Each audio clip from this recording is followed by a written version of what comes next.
Welcome to our teaching command.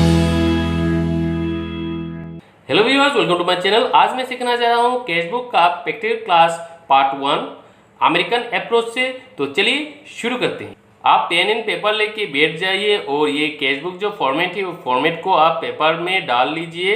आप उसका अंक मतलब उसका वैल्यू मत लिखिए, मैं कराता जाऊंगा और आप वैल्यू लिखते जाइए। इससे आपको समझने में आसान होगा।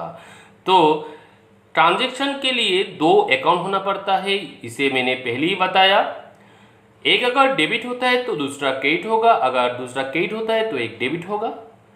यहाँ पर मैं जब कैश बुक कराऊंगा तो कैश अकाउंट को ध्यान रखते हुए कराऊंगा। मतलब कैश अकाउंट अगर डेबिट होता है तो दूसरा अकाउंट क्रेडिट होगा, कैश अकाउंट अगर क्रेडिट होता है दूसरा अकाउंट डेबिट होगा।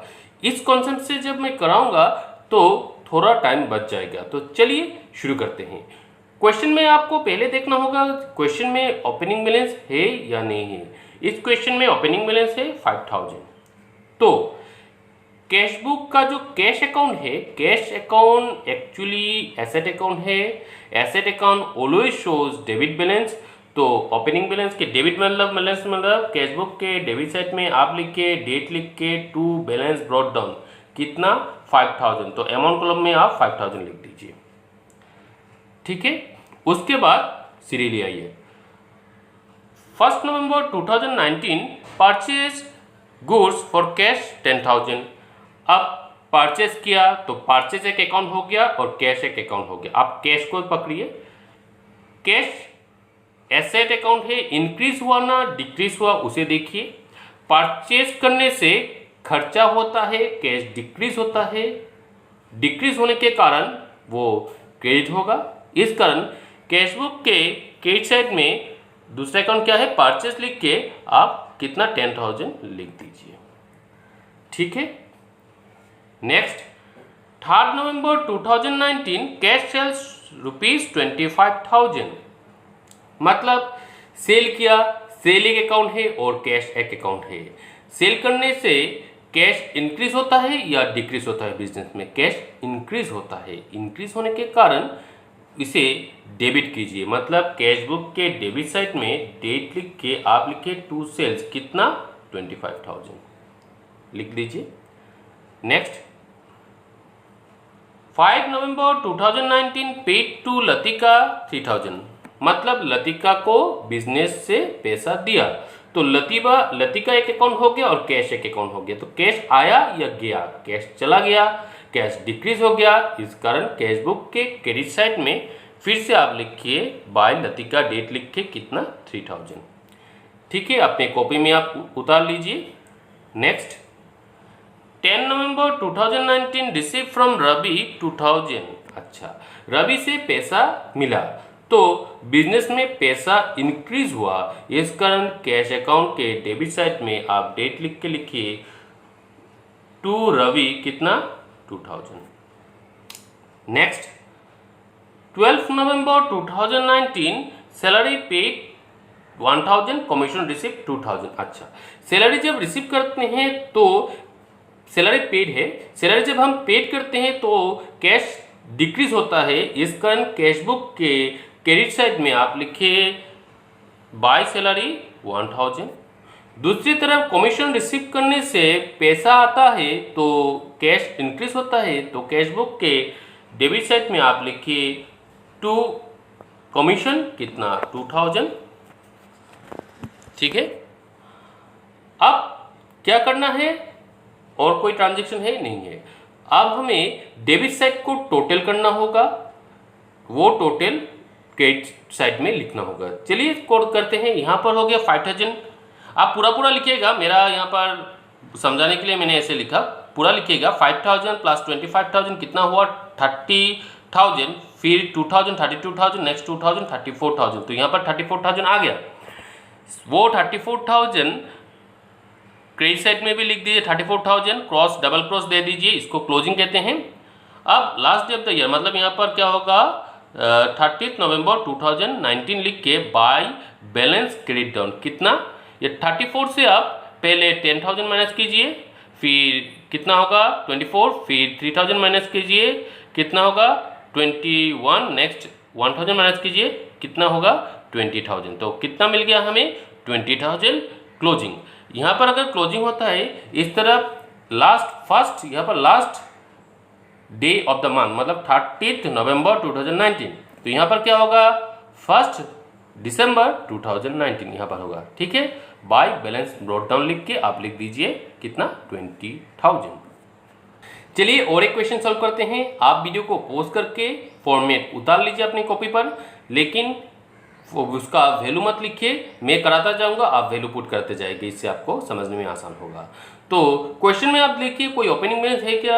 क्वेश्चन में तो कोई ओपनिंग बैलेंस नहीं है। हमें क्या बोला PPR single column cash book of Amit, तो आप लिखिएगा cash book of Amit, debit credit तो है ही और फॉर्मेट आप लिख लीजिए।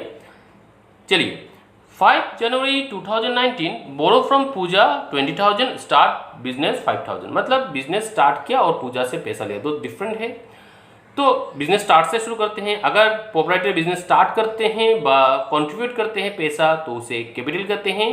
कैपिटल एक अकाउंट हो गया, कैश एक अकाउंट हो गया। अब कैश पॉइंट ऑफ व्यू से देखते हैं कैश बिजनेस में इंक्रीज हुआ या डिक्रीज हुआ, कंट्रीब्यूट किया इसका कैश इंक्रीज हुआ, तो कैश बुक के डेबिट साइड में डेट लिख के आप लिखेंगे टू कैपिटल कितना 5,000। ठीक है, और सेम डेट में बोरो फ्रॉम पूजा, पूजा से कितना मिला 20,000, तो सेम डेट में आप लिखे टू पूजा, मतलब कैश बुक इंक्रीज हुआ इस करंट डेबिट साइड में टू पूजा लिख के लिखिए 20,000। नेक्स्ट 8 जनवरी 2019 कैश सेल्स 20,000, कैश सेल्स करने से भी पैसा आता है, कैश इंक्रीज होता है, इस कारण डेट लिख के आप टू सेल्स लिखिए कितना 20,000।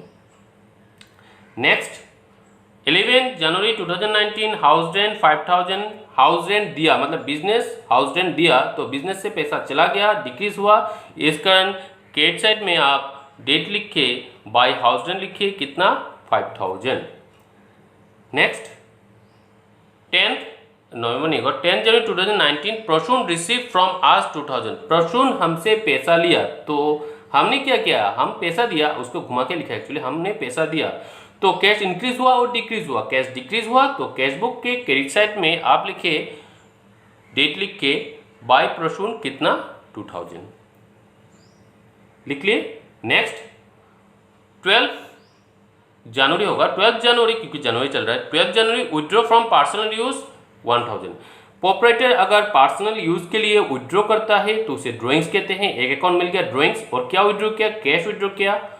हमें कैश बुक को कैश पॉइंट ऑफ व्यू से देखना है, तो कैश इंक्रीज हुआ और डिक्रीज हुआ, बिजनेस से कैश घट गया क्योंकि प्रोप्राइटर पैसा उठा लिया, तो इस कारण कैश बुक के क्रेडिट साइड में आप डेट लिख के बाय ड्रॉइंग्स लिखिए 1,000। ठीक है, अब टोटल कीजिए, डेबिट साइड टोटल करते हैं क्योंकि डेबिट साइड ज़्यादा है और जनरली एसेट अकाउंट टोटल मतलब एसेट टोटल ज़्यादा होता है। तो 5,000 प्लस 20,000 प्लस 20,000 45,000, ये अमाउंट यहाँ पर लिख दीजिए 45,000। आप 45,000 से पहले 5,000 माइनस कीजिए 40,000, नेक्स्ट 2,000 38,000, नेक्स्ट 1,000 37,000, तो 37 हो जाएगा last day of the month में बाय बैलेंस क्रेडिट डाउन 37,000। अब 1 फरवरी 2019 को लिख के आप लिखेंगे by two balance brought down कितना 37,000। आप मेरे साथ जितना क्वेश्चन सॉल्व करेंगे उतना आपका कॉन्सेप्ट क्लियर होता रहेगा और आप ये कैश बुक में एक्सपर्ट हो जाएंगे और आप एग्जाम में अच्छा मार्क्स कैरी कर सकेंगे। तो चलिए और एक क्वेश्चन सॉल्व करते हैं। क्वेश्चन करने से पहले आप फॉर्मेट उतार लीजिए, लेकिन वैल्यू मत लिखिए। हमें क्या बोला prepare single column cash book of Raja, तो आप लिखिए कैश बुक ऑफ राजा। ठीक है, अब क्वेश्चन देखते हैं ओपनिंग बैलेंस है या नहीं ये पहले देखना होगा। तो देखिए 2 मार्च को यहाँ पर यार नहीं दिया तो आप यार मत लिखिए। 2 मार्च कैश इन हैंड 5,000, 2 मार्च कैश इन हैंड कितना 5,000, मतलब 5,000 का ओपनिंग बैलेंस है। कैश बुक या asset account always shows debit balance, तो डेबिट साइड में आप लिखिए डेट लिख के to balance brought down 5,000। Next 4 मार्च कैश सेल्स 20,000, कैश सेल्स किया, सेल्स करने से पैसा आया तो कैश इंक्रीज हुआ, इस कारण कैश बुक के डेबिट साइड में आप डेट लिख के लिखिए टू सेल्स कितना 20,000। कॉपी में आप पूरा पूरा लिखिएगा, यहाँ पर समझाने के लिए मैं शॉर्ट हैंड यूज़ किया, मतलब 520 ऐसा लिखा। नेक्स्ट 8 मार्च परचेज 15,000। 8 मार्च को 15,000 का गुड्स परचेज किया, तो परचेज करने से खर्चा होता है, कैश डिक्रीज होता है। इस कारण कैश बुक के क्रेडिट साइड में बाय डेट लिख के बाय परचेज लिख के कितना 15,000। नेक्स्ट 10 मार्च को क्या हुआ, पेड टू ज्योतिका 20,000। ज्योतिका को मैंने कितना दिया 20,000 पे किया, 2,000 पे किया, तो कैश इंक्रीज हुआ और डिक्रीज हुआ। बिजनेस में कैश डिक्रीज हुआ, इस कारण क्रेडिट साइड में डेट लिख के आप बाय ज्योतिका लिखे और अमाउंट में आप लिखे 2,000। नेक्स्ट 12 मार्च को क्या हुआ, रेंट पेड 10,000। वो दुकान व बिजनेस प्रॉपर्टी उसका तो रेंट देना होगा, तो रेंट पे कर दिया, बिजनेस से पैसा चला गया, तो उसे भी क्रेडिट साइड में आप लिखे डेट लिख के बाय रेंट कितना 1,000। ठीक है, अब टोटल करते हैं। डेबिट साइड देखिए, डेबिट साइड ज़्यादा है, डेबिट साइड में 5 और 20,000 कितना हो गया 25,000। डबल क्रॉस दे दीजिए, वो वैल्यू सेम क्रेडिट साइड में लिखिए। अब 25,000 से पहले ये ऊपर का वैल्यू सब माइनस करना होगा, ऊपर का वैल्यू 15,000 माइनस कीजिए, कितना होगा 10,000। 10,000 से 2,000 माइनस कीजिए 8,000। 8,000 से 1,000 माइनस कीजिए 7,000। तो आप 31 मार्च लिख के बाय बैलेंस क्रेडिट डाउन 7,000 लिख दीजिए। सेम अमाउंट आप इस तरफ लिखिए डेबिट साइड में 1 अप्रैल, मार्च के बाद क्या आता है अप्रैल, 1 अप्रैल लिख के टू बैलेंस ब्रॉट डाउन कितना 7,000। मेरा कोशिश था कि आपको अच्छी तरह से सिखा पाऊँ। अगर आपको फिर भी कोई डाउट है तो नीचे कमेंट कीजिए, साथ ही इसे लाइक कीजिए ताकि मुझे मोटिवेशन मिल सके। इसे ज़्यादा से ज़्यादा शेयर कीजिए ताकि हर एक स्टूडेंट तक पहुंच सके, और इसे सब्सक्राइब करके बेल आइकन को प्रेस कीजिए ताकि आप अपडेट रह सके। Thanks for watching.